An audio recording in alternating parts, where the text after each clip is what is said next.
Hello, എല്ലാവർക്കും നമസ്കാരം. ഞാൻ ഇന്ന് അവതരിപ്പിക്കാൻ പോകുന്നത് അടിപൊളി ലവ് സ്റ്റോറിയാണ്. ജിന്നിൻ്റെ മാലാഖപ്പെണ്ണ്. അവൾ പൂച്ചക്കണ്ണുള്ള ഒരു മാലാഖയാണ്. നമ്മളുടെ നായകൻ്റെ പേര് ജലീൽ, നായികയുടെ പേര് ഷാനിയ. കരിവാളകൾ കിലുങ്ങും പോലെ അവളുടെ കൊഞ്ചി കൊഞ്ചി ഉള്ള ആ ചിരിയാണ് അവൻ്റെ ഹൃദയത്തിൽ ആദ്യമായി തുളഞ്ഞു കയറിയത്. ആദ്യമായി അവളെ കണ്ടപ്പോൾ ആ മാലാഖ പെണ്ണിൻ്റെ പൂച്ചക്കണ്ണുകൾ, അവളുടെ കൊഞ്ചി കൊഞ്ചിയുള്ള ചിരിയും അവൻ്റെ ഹൃദയം മിടിക്കാൻ തുടങ്ങി.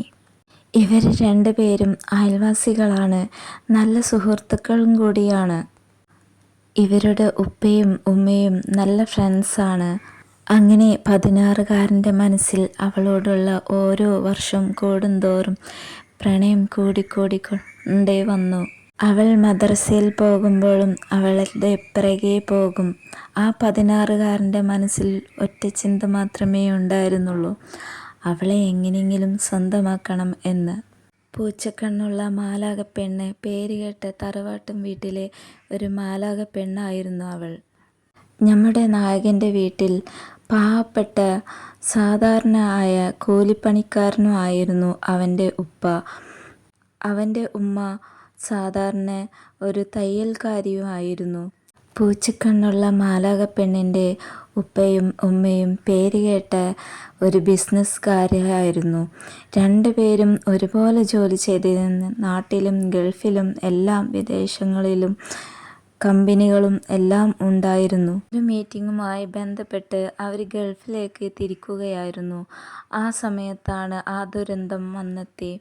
ഒന്നും അറിയാതെ ജിന്നിനെ പോലെയും മാലാഖനെ പോലെയും പാറി നടന്ന 2 പേരുണ്ടായിരുന്നു വീട്ടിൽ. പക്ഷേ അവർക്ക് അറിയില്ല വിധി പെട്ടെന്ന് അവരെ പിരിക്കുമെന്ന്. അതാ കാതിൽ വന്ന് അടിച്ചു. അവർ 2 പേരും ഒരു കാർ ആക്സിഡൻറ്റിൽ മരണപ്പെട്ടു എന്ന്. വിധി പെട്ടെന്നായിരുന്നു എല്ലാം മാറ്റിമറിച്ചത്.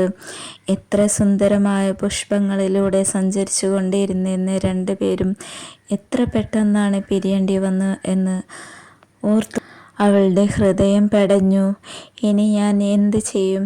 ഇനി ഞാൻ എങ്ങനെ പഠിക്കാൻ പോകും? ഇനി എന്നെ ആര് നോക്കും? ജിന്നിൻ്റെ ഉമ്മ വന്നു. അപ്പോൾ ആ വീട്ടിൽ വന്ന് അവളെ സമാധാനിപ്പിക്കാൻ തുടങ്ങി. മോള് കരയണ്ട, മോൾ എന്തിനാ കരയുന്നത്? ഞങ്ങളൊക്കെ ഇല്ലേ, നീ എന്തിനാ വിഷമിക്കുന്നത്? ഞങ്ങളെല്ലാവരും ഉണ്ട്. ഉപ്പാൻ്റെ ബന്ധുക്കൾക്ക് എങ്ങനെ സ്വത്തെല്ലാം സ്വന്തമാക്കണം എന്നുള്ള കൂടാന ആലോചനയിലായിരുന്നു. കുട്ടീനെ ആര് നോക്കും എന്ന് ഉള്ളതല്ലായിരുന്നു. എങ്ങനെയെങ്കിലും കമ്പനികളും എല്ലാ സ്ഥാപനങ്ങളും ഈ കഥ തുടരും. ഷെയർ ചെയ്യണേ, സപ്പോർട്ട് ചെയ്യണേ, ലൈക്ക് ചെയ്യണേ.